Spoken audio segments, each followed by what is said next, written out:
Kathy Lee Zingano. I just learned yesterday it's Kathy Lee. Who knew? I thought it was just Kat, but it's actually Cathilee. Wow. How about that? Yeah. So when I started fighting, it's interesting because before I got good at MMA, people didn't know me as Kat. They knew me as Kathy Lee. But I started wrestling, and if you looked up Kathy Lee, Albert at the time was my maiden name. They all this wrestling accolades would come up, and people were like, "Hell no, I'm not fighting her." So for Oh, me to get even a career started, we just went by the nickname people went by, and then people would actually fight me. So I was able to get an amateur career. I was able to get a early professional career, and then it stuck. And it's weird to my family. It's weird to people close to me, people that care about me deeply. That I'm more known as Kat now than am I as Kathy Lee. So it's interesting. Different life chapters, I suppose. yeah. So your family still calls you Kathy Lee. Yeah. Oh, wow. And why that spelling? I don't know. My mom picked it. I know that she named me after a couple people that were extremely important to her. So I think, in the heritage of being from the country, I think she wanted to put the names just together in a combination. It was my a relative of mine named Lee and a relative of mine named Kathy, and she liked them together. I like it. All right, so let's talk about your return. As I said, it had been quite the layoff. We checked in with you throughout. You were so excited. You said all the right things. You said you never felt a fire like this before. Unfortunately, it didn't go your way. Now you've had a week or so to digest it. How do you feel about the return? I mean, obviously the win. You don't get the win. It's an L, but just like the body of work, the experience, getting back in there, getting your feet wet. How do you feel about what you accomplished 2 Saturdays ago? I had fun. Like I had fun. I had a good time, and from the weigh-ins, from the whole fight week, like everything just kind of fell together, and I felt strong. I felt confident. Like I I missed all of it, and I loved that I missed it. Like that meant a lot to me to miss it. And I walked through so much to just get here and to stay here and to still be on top of my game and still be training. Like camp went as good as possible. A couple catastrophes here and there, just like life goes, but whatever. And I I was just excited to get there. And the yeah, fight week was cool. Weigh-ins were cool. I liked that she got a little feisty at weigh-ins. Like that felt good to me. I like to get in the like getting pumped up like that. And then when the fight started, man, she seemed big. Like it's funny to me because I know she was having a hard time making weight, and it was making me question, what kind of fighter is she? Because I didn't know anything about her. I don't like to look up my opponents. I leave that to my coaches and people getting me ready. And when she was having trouble making weight, I was like, man, does this mean it doesn't mean as much to her as me, or is she big? Is she having a hard time making weight because she's big? And when I was standing across from her, I was like, oh, okay, she got big, and just standing in there, the music, the fans, like everything like that, it was like, man, I don't really, really like remember how to do this, so I'm just gonna throw bombs.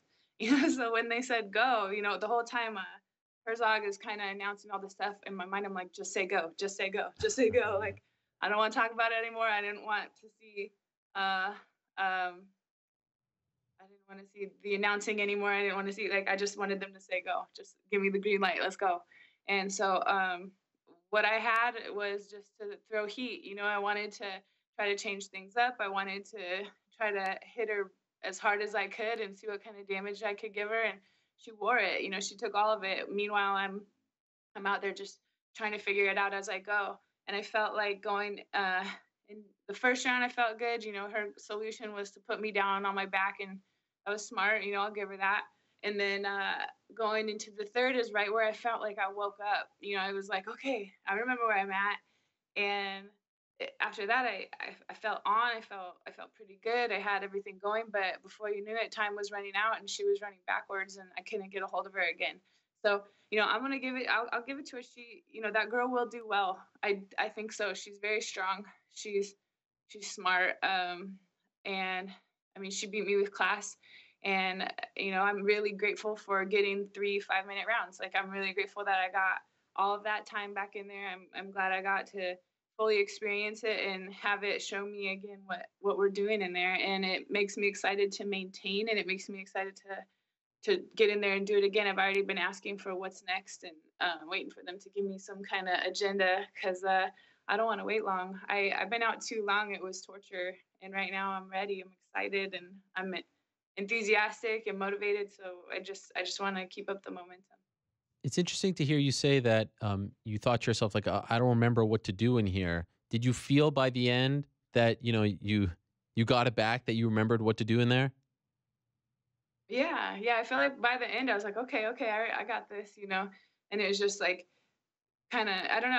The gas tank was never a problem. The power wasn't a problem. Like everything like that was right. It was just kind of like the timing and um where do things go and how do I step in and how do I be like sneaky and whatever, So it was uh it was just a lot of putting it together under pressure at the right time and yeah, it took me a minute, but like I said, it makes me excited for the next few rounds I get, or if it should even go there. I wished in that fight we had another round. I felt like I was just waking up, and I know she was fading because I was watching her look at the clock, Oh. and it was just like, no, no, time's out. Damn, you know.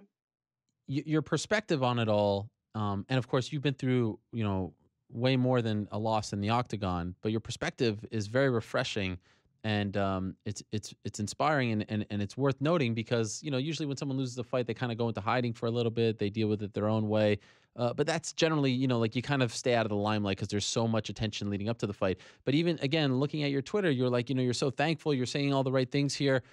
Were you always this way, or do you feel like this comes with your maturation?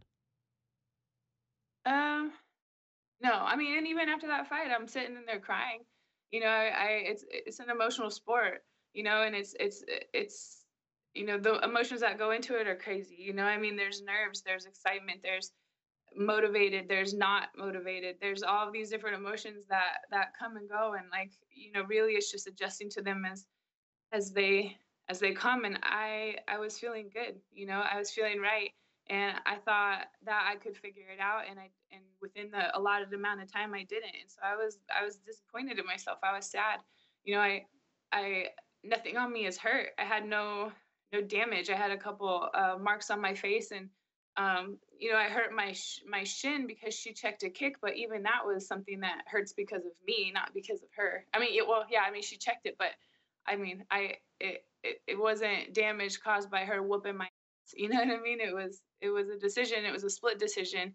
I think if they would have said I won the fight, I would have felt like she got robbed. I would have been very disappointed to hear that. I think she won. And um yeah, I don't know. I felt good. I was sad. I went in the back. I had myself a good cry, and sat and asked, what do I want out of this? Okay, I feel like I'm grateful for those rounds. I'm grateful I got 15 minutes to go out there and knock the dust off, and now I'm back. Like now I'm here. Like if that's what it took for me to get back in there, it was again another number one contender fight or another title fight level of fighter. Everyone I'm fighting is undefeated when I get my hands on them. Everyone I'm fighting is in the top five. It's not like I'm out here trying to finagle some crappy fighters and get easy wins. Like I want the best of the best, and yeah, it's a bummer, but this is all part of my journey. This is all part of what I'm doing and where I'm going, and I believe that. I really, really believe in the person I'm working to become, and if that means I have to lose a few fights and it means I have to learn this way, then whatever. Like life has been way harder at way different times, and it's it's just all part of the journey. It's just all part of what I'm trying to do here.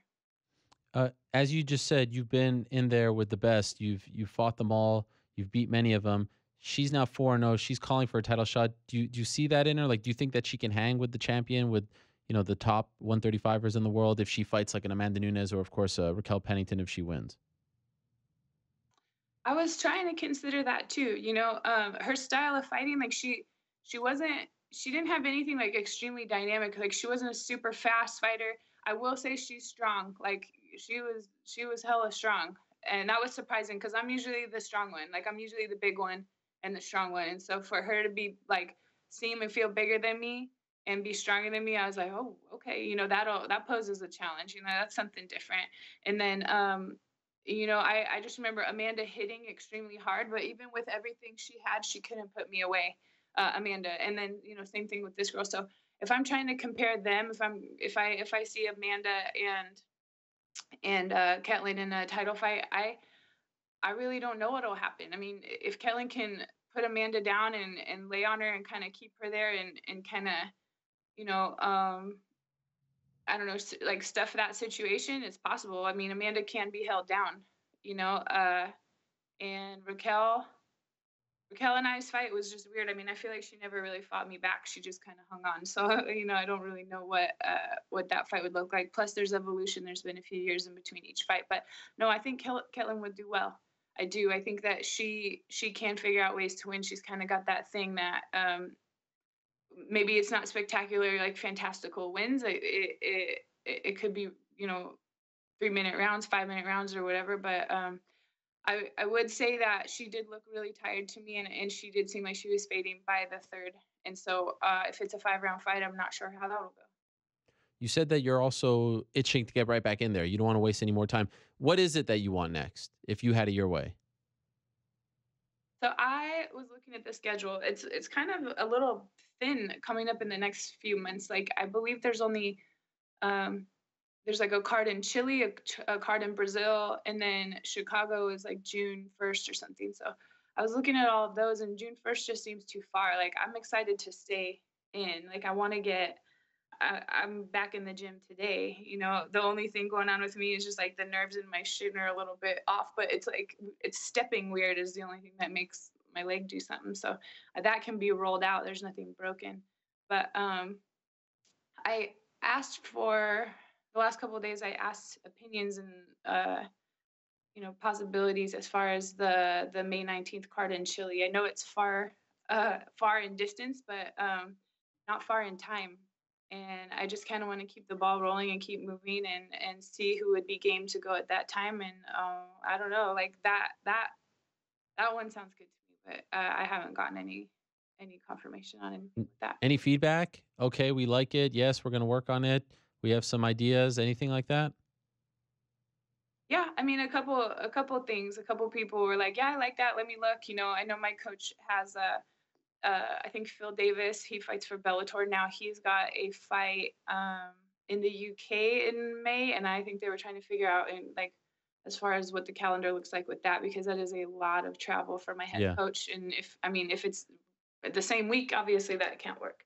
But uh, yeah, and then I know my manager was gonna check it out, and that's all I know of as right now. I know they told the matchmakers is it Mick is the Yep. matchmaker now for McMaynard. my weight class? Yep. Yep.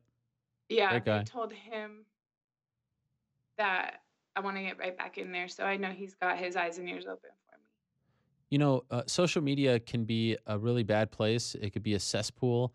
It could be a very negative place. But one thing that I've noticed, and correct me if I'm wrong, I like to look at these things sometimes. You receive an incredible amount of support from the people who follow you. I don't know if they just chime in when you post, if they follow you actively, whatever. But it's like even when you post before the fight, after the fight, it's all like it's all very encouraging, positive stuff. And that all like it isn't often the case, especially for female fighters. Do you pay attention to this stuff, and what does it mean to you to read some of this stuff that people say to you or write to you before and after the fights? It is a give and take on that 100% because I'm super motivated by the people that are motivated by me. I know when I go in there and I fight and I get through all the things I've been through, that a lot more people need to see me do that than just me. And it's super important to me to like fight for all of us and stand up for all of us. Like I feel like the demographic that follows me, I mean, I got just some things about me that are something that's easily relatable to a lot of people. And I don't feel shy in talking about rough times. I don't feel shy and being okay with being okay, and sometimes being okay with not being okay, and that's real. And it's something that I understand, and it's something that I want to see other people get through. And that's kind of like I feel like I have like a tribe in the fact with my fans that everybody's out there fighting something, and we're all trying to get through it together. And MMA is just the physical manifestation of us actually getting to like beat the crap out of these things that we chose, when in life we don't have a big choice over a lot of stuff that's stressful. Fighting is very stressful, but it's not even the biggest problem I've had in the past year, let alone 10. You know what I mean? So I think there's a lot of people relating to the sport. I think a lot of times people want to watch the sport because there's like an emotion to it that is something you can't really get anywhere else. And to have I don't know, to have the motions of it and the sport of it kind of express things that words don't sometimes express is something that we can all connect over. And I really appreciate people wanting to see me do good no matter how I do. And they're diehard. There's a lot of people that were with me when I was doing great that fell off, and like I'm okay with that. Like that shows me a lot. And then there's the people that have stuck with me no matter what, and that just makes me really grateful, and it makes me want to keep fighting because it's not just for me, it's for everybody that's out here getting through their things. And the sport to me is very therapeutic, and it's very expressive, and it's an outlet, and it's something that I'm grateful I have, and I encourage other people to do because of what it could do in their life. And I think that just kind of connects us on a different way. And how about the new book? Here it is, Train Like a Fighter, Get MMA Fit Without Taking a Hit, written by Kathy Lee Zingano. This is a great book. I've been checking it out. How is it going? How are sales? What do you think? What can you It's tell going us? really well. Right now it's the number, I believe it's the number one bestseller in weight training. And Oh, I think it's super cool because like I said, it's kind of my way of giving everybody access to what we all know as fighters. If you go to a training camp in New York, or you go to training camp in LA, or you go to training camp in Colorado, like we all have the same type of knowledge as far as diet, what it takes to trim down, like how we have to get ready for fights with like a good endurance, and still lose all that weight and lose all that fat, but have like everything that it takes to go out and be successful in a fight.